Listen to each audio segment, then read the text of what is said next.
Hey everyone, and thanks for jumping back into the cryptoverse. Today, we're going to talk about Bitcoin, and we're going to be discussing the short-term bubble risk. In this case, just simply the extension from the 20-week moving average. If you guys like the content, make sure you subscribe to the channel, give the video a thumbs up, and also check out the sale on Into the Cryptoverse Premium at intothecryptoverse.com. Let's go ahead and jump in. So Bitcoin has had a decent correction here over the last few days. And if you guys remember that chart I showed you from previously, days since a certain percentage decline, we've now had that 10% decline. We've also had a 15% decline. Coming up on a potential 20% decline soon, although the 20% drop hasn't happened just yet, at least not measured from daily closes. But what I want to talk about in this video is the extension from the 20-week SMA, right? Like that, because that 20-week moving average is sort of like home base, where you go and you check back in with it every so often, and sometimes it holds us support, and sometimes it doesn't. If it doesn't, things can of course get pretty ugly. If it does, then the bulls will point to that. But what I want to do in this video is just simply look at the extension from the 20-week moving average called the short-term bubble risk. And when you look at this chart, it is still a very familiar pattern that we saw earlier on, right? And basically that pattern consists of getting an initial move up. And if we were to, let me change this color so we can actually see this line a little bit easier. But you get the initial move up right here. And then you get an even stronger move where the extension from the 20-week moving average approaches 40%, right? A 40% extension from the 20-week moving average. Same thing right here. 40% extension from the 20-week moving average. And you can see that in both cases, we extended from that 20-week moving average by the same amount, more or less. Now, what's interesting, and we pointed this out ahead of time, back when we were extended by about 40%, we said that while it is the case that we are just as extended as we were back in March 2023, and while it is true that we will likely bleed back down, potentially at the very least, to the bull market support band, a pattern that has always played out in prior halving years or late pre-halving years, you could still go higher on price action, just like we did over here in April. You can see that even though the extension from the 20-week topped out back in March of 2023, price went slightly higher. But the extension from the 20-week SMA was not quite as much. And so we suggested that perhaps that will play out again, and in fact that it has. And one of the things that we were sort of thinking about was a mid-January correction, kicking off a mid-January correction, which is pretty typical. And you can kind of see the same pattern even played out back over here, right? Where you get an extension from the 20-week, right? From the red line here, you get that the initial extension of 40%. I don't know what it is about 40% above the 20-week SMA, but Bitcoin tends to like going there. But what's fascinating is while it'll go up 40%, and that marks, right? That'll mark the full extension from the 20-week moving average. In all three of these cases, price went higher a few weeks later, right? It gets that strong move up and then a slow grind up and then drop, right? You get that initial move up and then a slow grind up and then you drop. Same thing, initial move up and then a slow grind up and then you drop. Right? It's the same pattern that Bitcoin just continues to play out time and time again. And I know there was a lot of discussion going into the spot ETF, as to sort of discuss whether it would be a sell the news event.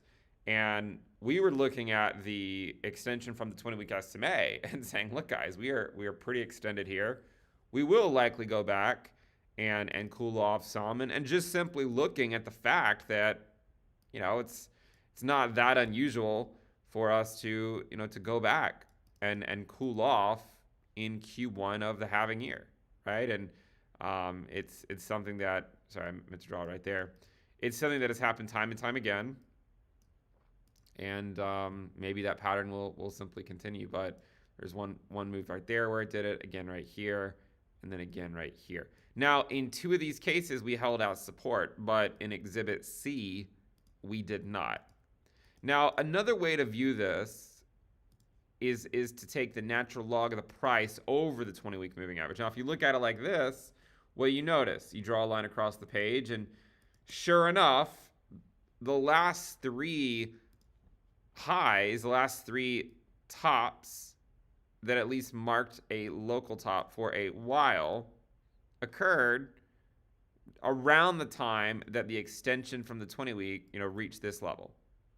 So I still contend it's an important level to look at. Now, on a longer term time frame, one of the things I like about this chart is that the extension from the 20-week SMA, when you're sort of in peak bull mania mode, tends to have this diminishing volatility aspect to it, where in the first cycle, the extension from the 20-week SMA was a lot more significant, but as we go from one cycle to another, the extension isn't as great. Now, it sort of raises the question, well, will we hit it again this cycle?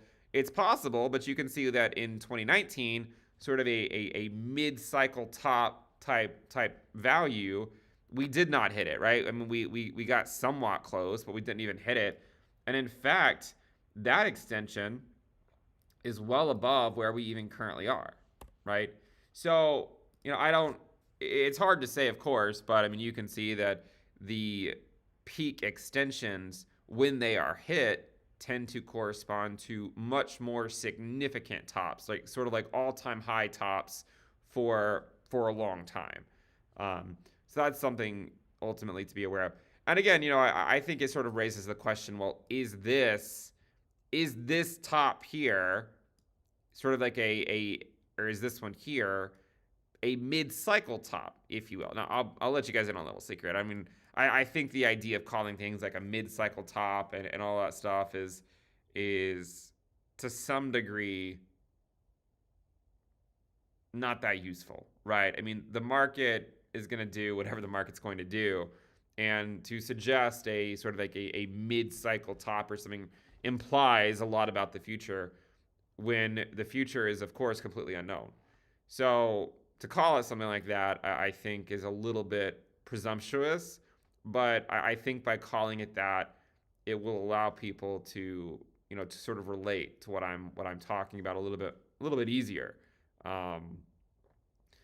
And so I know there's sort of speculation. Well, is this significant like that, right? Where you put in some type of local top, and then it kind of stays that way for a while longer, right? Maybe longer than people think it will. Now, we don't know for sure.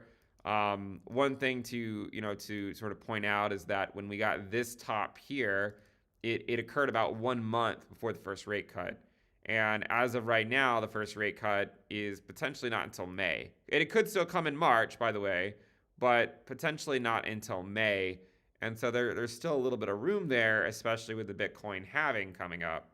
So that's sort of a counterpoint to that idea.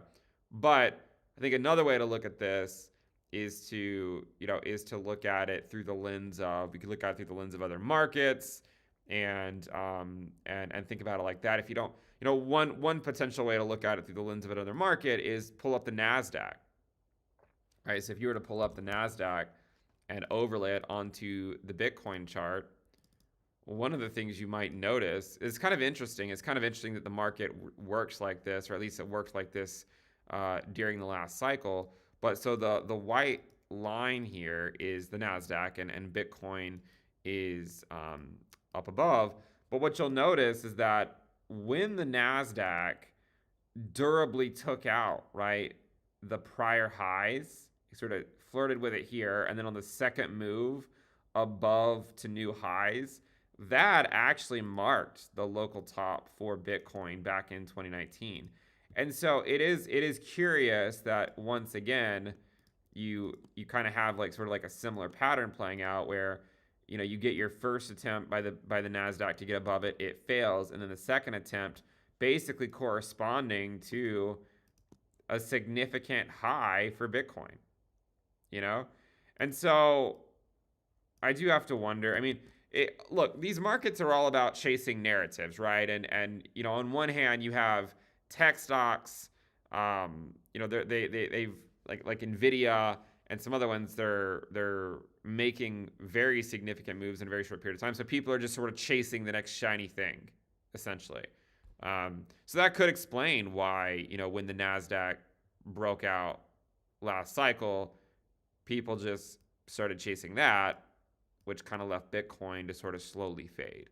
And note that Bitcoin did not pick up again until we went back to QE.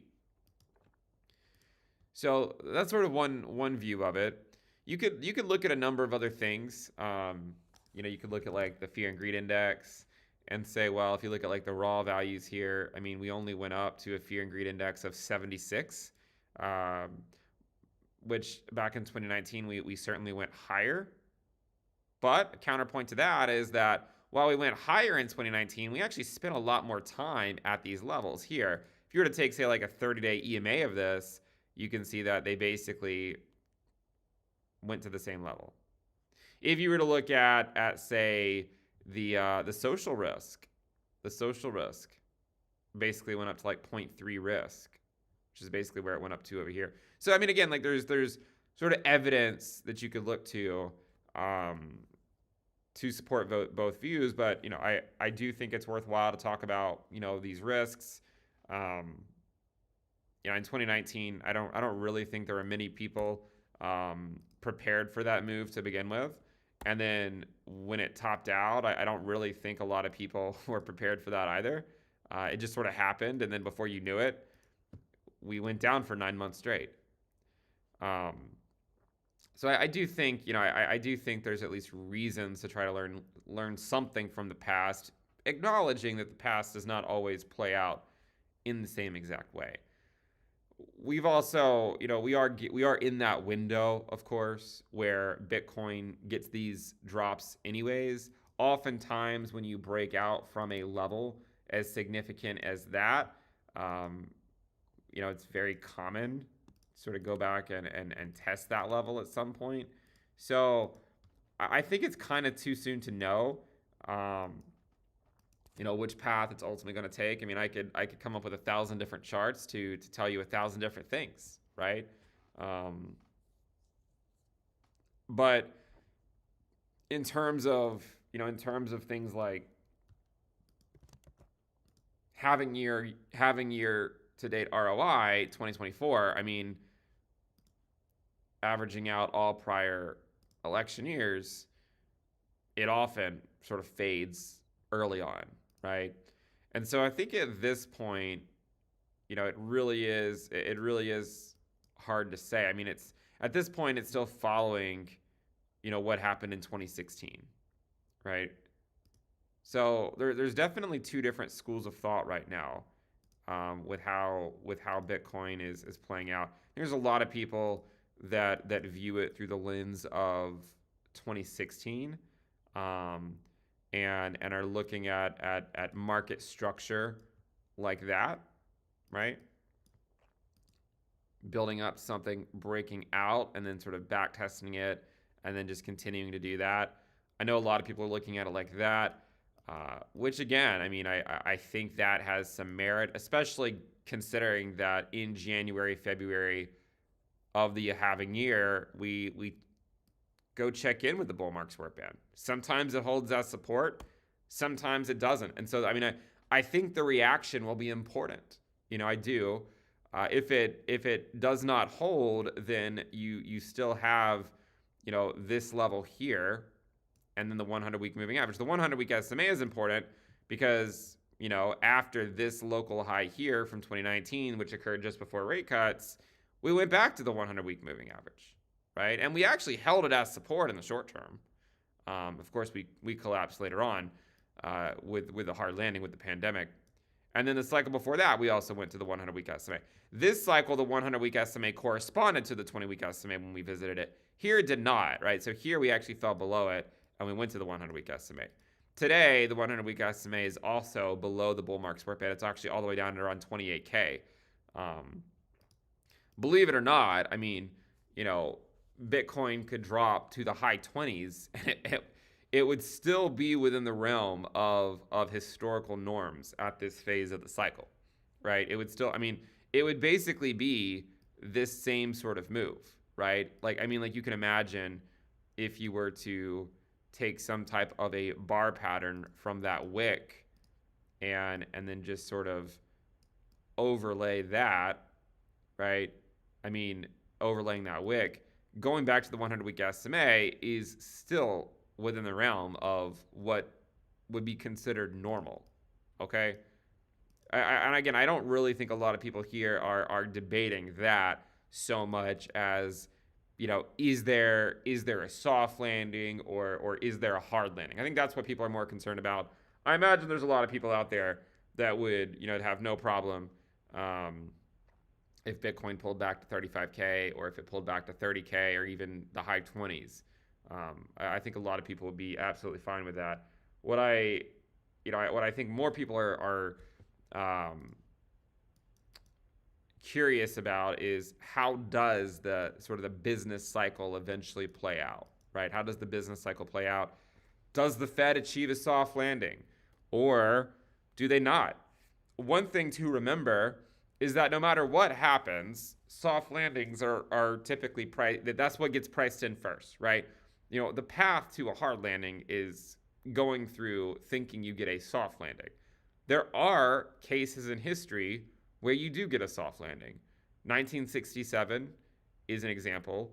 You could even argue that there were some periods in the 90s where you might make the case that we achieved a soft landing. So again, it really depends on how long the Federal Reserve stays the course.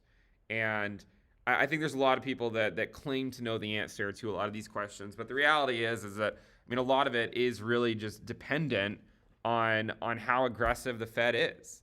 And if they stay aggressive too long, they run the risk of inducing a recession. You can see bankruptcies and delinquencies are rising. Layoffs are layoffs are picking up again in January here. So it just really depends on that. And there has been, while I am still in the camp that inflation will subside, there has been some news recently that have introduced renewed inflationary pressures. Some of the shipping stuff throughout the world has really the rates have gone up a lot.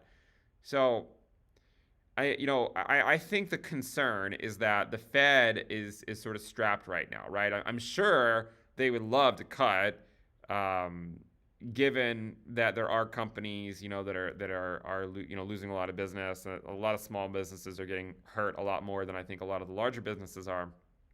But it's really hard to do that, right? It's really hard for them to go to pivot, at least at the next meeting in January, when you still have inflation that hasn't really gone anywhere for a little while, right? If you were to look at inflation, headline inflation, it's kind of just stayed flat at 3% for a while.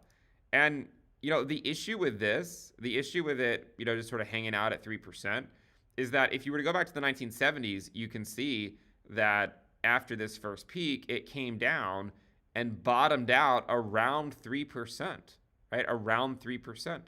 And when it bottomed out around 3%, that was in August of 1972.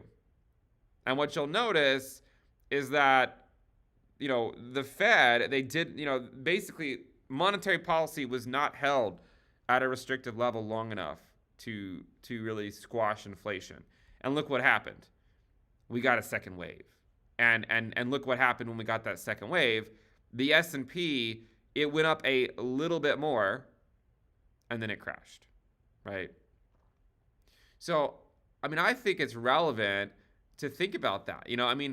What does the Fed do? We're at 3% and that's where we were back over here as well. If you're looking at this and you're saying, well, Ben, this peak doesn't really compare. This peak over here is a lot higher. They changed the way inflation was calculated. Okay, I mean, if you were to calculate it the same way, this peak right here would actually be probably all the way up at like 10, 15%, like 12, 15% or something. They changed the way it was calculated. So keep that in mind. But the point is, if you're the Fed, what do? If you pivot too soon, you run the risk of inflation going up, and then forget 5.5% for the Fed funds rate. Maybe you then have to go up even higher. But the counterpoint is if you wait too long to pivot, then layoffs start to pick up, right? So they're really between a rock and a hard place, honestly. I mean, I certainly don't envy their job, and I don't really know what the right answer is. I do think pivoting in January does certainly have a lot of risks, and I don't think they're going to. But every month that goes by without doing it, the odds of an economic slowdown go up, right? The longer they stay at 5.5%. So, that's where we are right now with Bitcoin. In the short term, if this wick here, I mean, if you look at it like on a regular scale, right, it does look eerily familiar. Right, it looks eerily familiar to these long wicks right here. Do note, though, that when we had these long wicks, we actually got multiple wicks up. So you can see there was actually a wick up and then 1 week down and then another week where it went back up. And we had another wick right back up to the upside. And it was in that second wick that Ether Bitcoin broke down. You like how I snuck it in? But it was in that second wick that Ether broke down against Bitcoin. And I mean, right now it had this move that I know everyone was watching, but I mean, it's kind of just fading again, right? It's been doing that a lot where it gets these big pumps and then it just sort of slowly fades back down. So certainly some interesting times. I think it'll be really interesting to see what the reaction of Bitcoin is if it does fall into these milestones that we've outlined, right? The bull market support band, the prior breakout zone, the 100-week SMA, and so on and so forth. So do keep an eye on those over the coming weeks, and we'll just take it one step at a time. Hope you guys enjoy the videos. Make sure you guys give the video a thumbs up if you have not already. That does help me out. Subscribe if you're not subscribed. It would be nice to get to 800,000 subscribers. It's been kind of stuck here for a while, but that's fine. And also make sure you check out Into the Cryptoverse Premium at intothecryptoverse.com. We do have the sale running on still. Make sure you check that out, lock in the low rate, and I will see you guys next time. Bye.